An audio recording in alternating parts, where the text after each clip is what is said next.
नमस्कार साथियों, स्वागत है आप सभी का एक बार फिर से आपके अपने चैनल और एम स्टडी 24/7 में। तो जो भी साथी नए चैनल को सब्सक्राइब कर लें और चलिए जुड़िए और स्टार्ट करते हैं। द्वीप टॉपिक हमारा रहेगा स्थल मंडल के अंतर्गत, क्योंकि अभी हम लोग स्थल मंडल ही पढ़ रहे हैं। काफ़ी बड़ा टॉपिक है।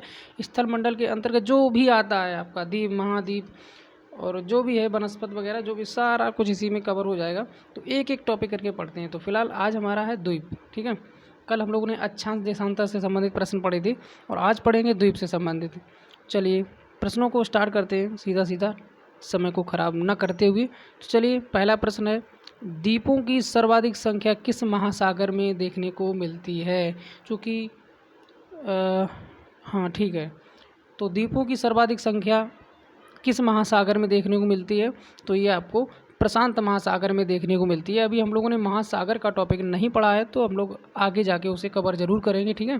तो प्रशांत महासागर में सबसे ज़्यादा द्वीपों की संख्या मिलती है। फिलहाल आगे बढ़ते हैं दूसरे प्रश्न की ओर। तो महासागरीय द्वीप नहीं है, तो महासागरीय जो द्वीप है वो कहाँ नहीं है? तो ये मालागासी, ठीक है। मालागासी एक जगह का नाम है जहाँ द्वीप, महासागरीय द्वीप नहीं है। अगला प्रश्न है, विश्व का सबसे बड़ा द्वीप। तो विश्व का सबसे बड़ा द्वीप ग्रीनलैंड, ठीक है, ये है। तो विश्व का सबसे बड़ा द्वीप समूह कौन सा है? तो इंडोनेशिया है, ठीक है। सबसे बड़े द्वीप की बात करें तो ग्रीनलैंड, और विश्व का सबसे बड़ा द्वीप समूह की बात करें तो इंडोनेशिया हो जाएगा। बात कर लेते हैं आगे, कालीमंतान, ठीक है। कालीमंतान जिस द्वीप का अंग है वह है बोर्नियो। ये विश्व के द्वीपों की बात की जा रही है साथियों, आप लोग भ्रमित ना हों।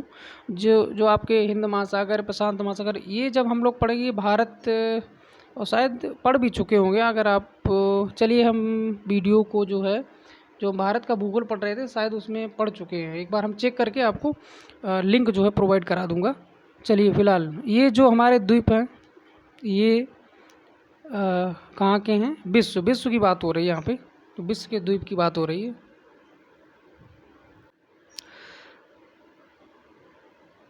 आगे बढ़ते हैं और अगले प्रश्न की ओर।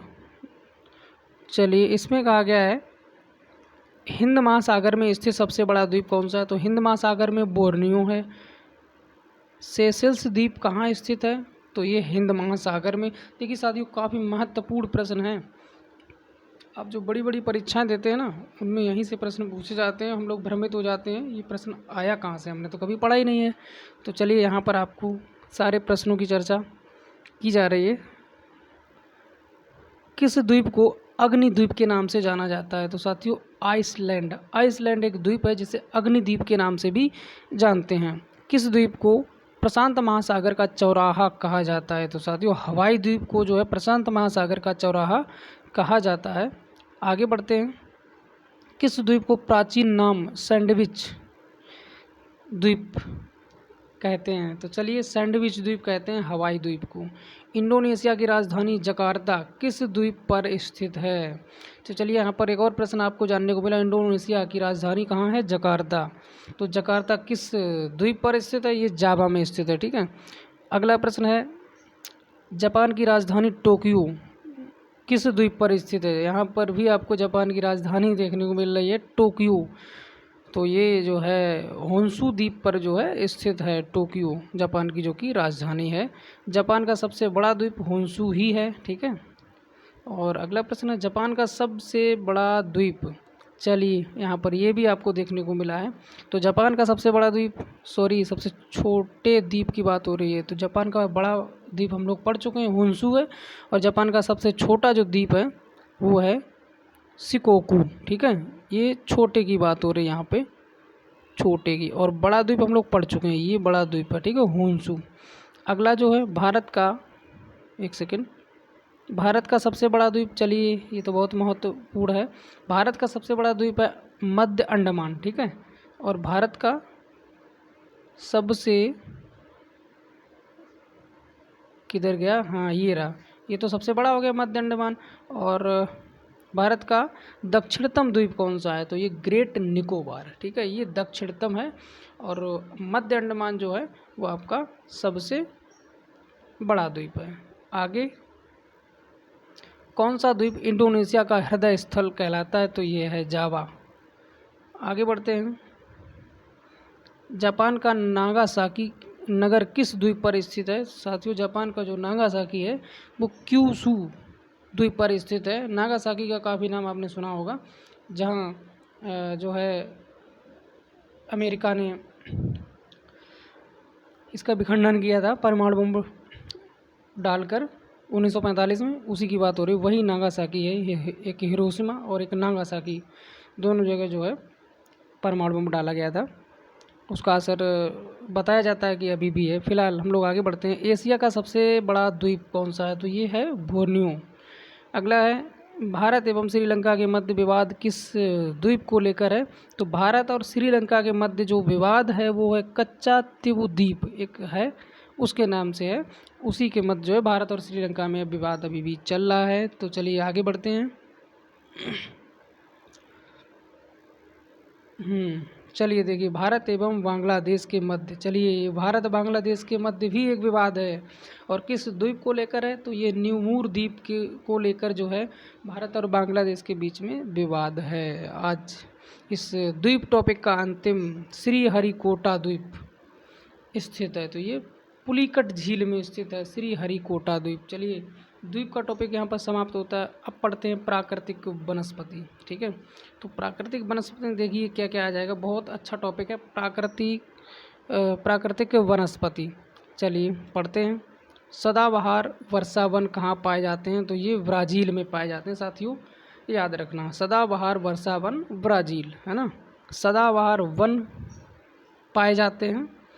तो सदाबहार देखिए, वहाँ सदाबहार वर्षा वन पूछे गए थे जो कि ब्राज़ील में पाए जाते हैं। अब यहाँ पर पूछा गया सदाबहार वन पाए जाते हैं, तो ये विषुवतीय क्षेत्रों में पाए जाते हैं। अब आगे कहा गया कहाँ विस्तृत अयनवर्ती वन पाए जाते हैं? तो ये कांगो घाटी में पाए जाते हैं। ठीक है, अगला है कौन सा ये रहा, कौन विश्व का फेफड़ा के नाम से विख्यात है? तो विषुवतीय वर्षा वन। तो विषुवतीय वर्षा वन जो कि विश्व का फेफड़ा के नाम से क्या है, विख्यात है। विषुवतीय रेखीय वन प्रदेशों में पेड़ों पर चढ़ी लताओं को क्या कहा जाता है? तो उनको लियाना कहा जाता है। आगे बढ़ते हैं। तो चलिए आगे इसमें क्या कहा गया है, काफ़ी महत्वपूर्ण प्रश्न है। विषुवतीय रेखीय वनों को ब्राज़ील में किस नाम से जाना जाता है? तो विषुवतीय वनों को ब्राज़ील में सेल्वास नाम से जाना जाता है। और अगला प्रश्न है, विषुवतीय रेखीय वर्षा वनों का सबसे बड़ा प्रदेश किस महाद्वीप में है? तो ये आपका दक्षिण अमेरिका में है। और अगला प्रश्न है, प्राकृतिक वनस्पति का सर्वाधिक विकसित क्षेत्र? साथियों पतझड़ वन। ठीक है, पतझड़ वन क्या है, प्राकृतिक वनस्पति का सर्वाधिक विकसित क्षेत्र। ठीक है, चलिए आगे बढ़ते हैं। प्राणियों और पादपों की जातियों की अधिकतम विविधता मिलती है? तो ये उष्ण कटिबंधीय आर्द्र वनों में मिलती है, प्राणियों और पादपों की जातियों की अधिकतम विविधता। ठीक है, इसके बाद सबसे अधिक टैगा वन किस क्षेत्र में पाए जाते हैं? देखिए साथियों, बहुत ही महत्वपूर्ण प्रश्न है इस टॉपिक में। सबसे अधिक टैगा वनों की बात की गई है, तो सबसे अधिक जो टैगा वन है वो साइबेरिया क्षेत्र में पाए जाते हैं। और अगला जो है स्प्रूस फर तथा चीड़ मुख्य रूप से पाए जाते हैं। चलिए बताइए, ये भी टैगा वनों में पाए जाते हैं। कौन से? स्प्रूस फर और चीड़ मुख्यतः टैगा वन में पाया जाता है। आगे काफ़ी महत्वपूर्ण प्रश्न है, ये तो आपको पता ही होगा, क्या है, मलेरिया की दवा कुनैन।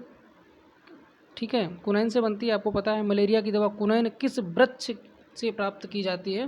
तो ये सिनकोना। ठीक है, सिनकोना की छाल से जो है मलेरिया की दवा प्राप्त की जाती है। विश्व के वन क्षेत्रों में से किस एक के फैलाव की प्रतिशतता सर्वाधिक है? तो ये उष्णकटिबंधीय वर्षा वन जो हैं इनकी जो है विश्व में सबसे ज़्यादा प्रतिशतता पाई जाती है। आगे बढ़ते हैं।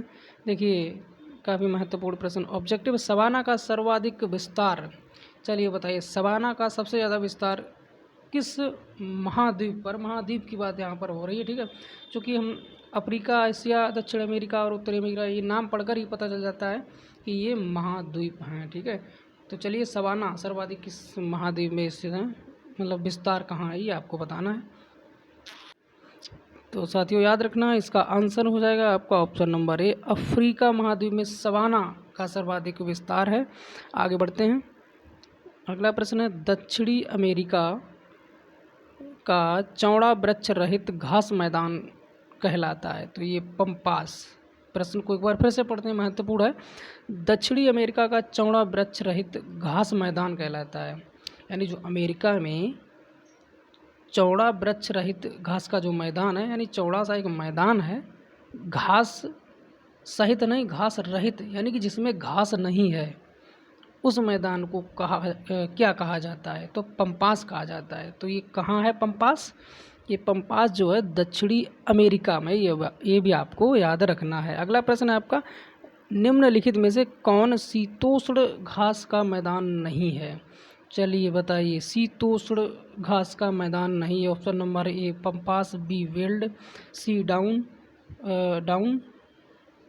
ठीक है, डी आपका सवाना। चलिए आंसर कौन सा सही होगा आपको बताना है। तो इसका आंसर आपका हो जाएगा ऑप्शन नंबर डी सवाना, ठीक है। आगे बढ़ते हैं। सिनकोना के वृक्ष, एक सेकेंड, सिनकोना के वृक्ष किस वन में पाए जाते हैं? चलिए बताइए। तो सिनकोना के वृक्ष जो हैं विषुवतीय वन में पाए जाते हैं। अगला है, किस वन को बोरियल वन के नाम से भी जाना जाता है? तो ये शंकुधारी वन होते हैं जिन्हें बोरियल वन के नाम से भी जाना जाता है। आगे बढ़ते हैं। तो इसमें है, साइबेरिया क्षेत्र में समशीतोष्ण कोणधारी वन को किस नाम से जाना जाता है? तो इनको टैगा के नाम से जाना जाता है। एक बार फिर से पढ़ते हैं प्रश्न को।